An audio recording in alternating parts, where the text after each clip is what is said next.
Hi everyone, welcome on board to helper.tv, where you get the reliable news that is tailored for you, and of course where you can actually comment and interact. Now, with all the noise and issues, rancor in Edo State, and of course amongst APC, a divided house in Edo State, one faction in support of Obaseki, the incumbent governor, another faction headed by Oshiomhole, the national chairman of APC. There are indications out there that Obaseki may contest for another party. The chairman of the Edo State chapter of the All Progressive Congress, APC, Asem Ojezwa, has spoken on the recent disqualification of Edo State Governor Godwin Obaseki from the party's primary scheduled for June 22nd. Now, you need to understand that there are three processes to this. The first is the screening that was done in Abuja today, 12 June 2020. Now, afterwards, there's going to be the party primaries that will be scheduled for June 22nd. And that is for the people that have not been disqualified. Amongst the party, they are going to decide, the top leaders, the ones in the top echelon of the party are going to decide and vote for who is going to be given the ticket. Then the third stage is the final stage, where whoever is selected is going to face any other party. Of course, definitely we know PDP is the major party that person is going to face. Now, with all of these dramas here and there, people are saying that Obaseki is moving to another party. Ojezwa called for calm among party members and supporters following Obaseki's disqualification by the governorship primary screening committee of the party, noting that the governor has performed credibly well and will be re-elected for a second term.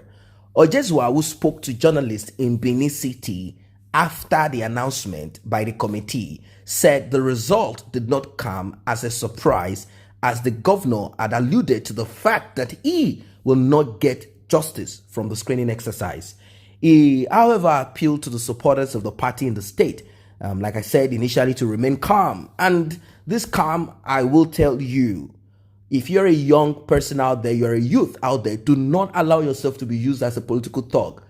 These dudes have their children abroad. It is a do or die affair to them, but not a do or die for them personally. It is a do or die for you. So if you are going to kill yourself for them, then it's left for you. Do not forget that they have their children. Many of their kids are studying abroad. Many, they have already stolen enough for their children. So don't put yourself in harm's way. Now, just was saying that everyone should remain calm. Well, I believe that you should take that advice, as the leadership of the party will meet tomorrow on the 13th June. They are going to do a night vigil for sure. Friday stroke Saturday, there's no sleep for them to properly respond to the report of the committee that screened the candidates for the June 22nd, 2020 APC primary. Ojezwa said, I want to appeal to leaders and members of APC in Edo State to remain calm. The validity of the screening committee has not been established. A proper response to the report is yet to come, as the leadership of the party in the state will meet tomorrow. And at the end of the meeting, we are going to give an appropriate response. Now, reacting to the governor's chances of re-election following his decision not to appeal the screening result, the party chairman noted they did not say he will not contest the election, but that he will not contest under the platform of the APC. That's just it. By tomorrow, we will meet and be in a position to make a proper statement on what the future holds for the party in Edo State. And it's terrible. Come on, it's terrible. It's terrible.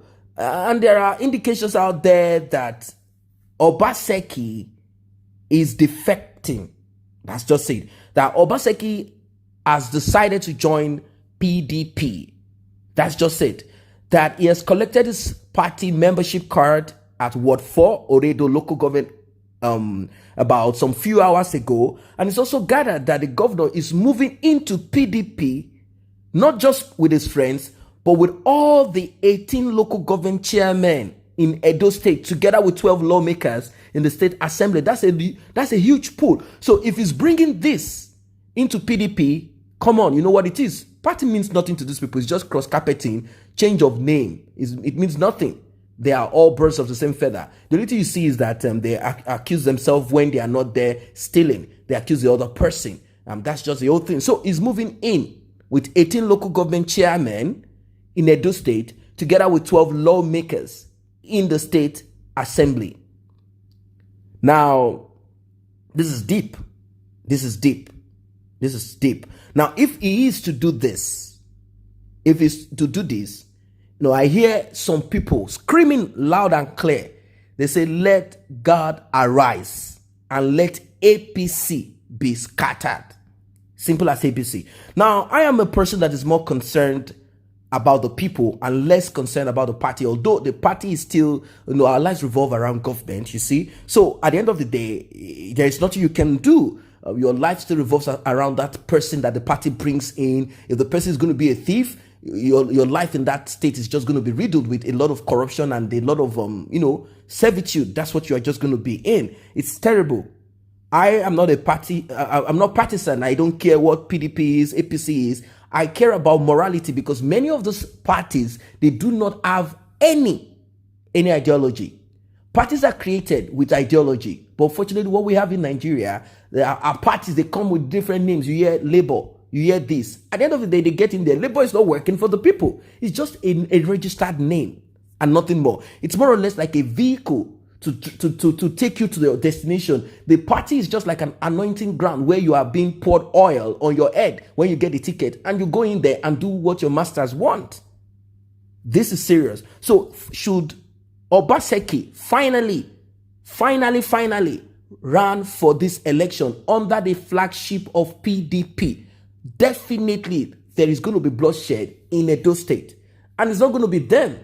It is going to be the people that will be foolish enough to put themselves in harm's way, to put themselves there to fight one party or the other. There is going to be bloodshed in Edo State because Obaseki is going to go all the way wild. And definitely, Mr. Oshomole is also going to go all the way, pushing his own representative to make sure that they retain the seat. And that is where the problem is. Now, there are a lot of forecasts out there that with this going on in Edo State, there is a huge possibility that Oshomole might lose Edo State to PDP. That's it. Now, how could Oshomole have ever beaten Obaseki? That's just it. How could he have beaten Obaseki if not with all of these antics and all of these things? Well, the thing is this.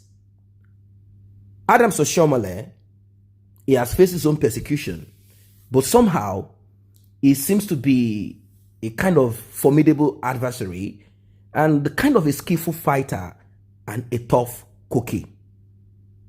You see, Obaseki, let us be sincere here, Obaseki should never have ever beaten the finger that brought him there. Even if you do not agree, let us be sincere here. This is just like an advice. It might be too late. If you do not agree to the blueprint, if you do not agree to the cultural practice in that government, the pattern that they've put on ground, the roads that they've paved, make sure you finish your 4 years. Get into the seat next. And now the next 4 years is for you, meaning you've lived the first term for your godfather and whatever whims and caprices and whatever he wants. Just do 60 for him, 70 for him, 40 for yourself. When you get in next, you will dismantle all that has been put there. But before you dismantle, make sure that there's no one that is going to impeach you. Make sure that people that will impeach you are with you. And the next thing you do is to kind of give back to the people. But unfortunately, this is a lesson in life. One of the most important virtues in life is loyalty. Be loyal to him at the first 4 years and make sure that you get to your own at the next third. Obaseki somehow might be learning a lesson in a hard way. That's just it. It's terrible. How could Obaseki How could he have ever outmaneuvered Oshomole? Is it possible if he needs the party to get there? He should have thought about this. But I think he played a card to oust and kick Oshomole out. If Oshomole is not the national chairman, then what else? It is easier. But somehow Oshomole came back. Well, there might be a lot behind Oshomole. With all the persecution that he faced, he was able to still come back, although it's not loud. But he wants to start to put his foot down by using Obaseki as a scapegoat. I say a very big thank you to those who have taken time to subscribe to this channel. And if you're yet to subscribe, kindly tap on that subscription button and also the red bell icon so you will be notified whenever videos such as this are uploaded.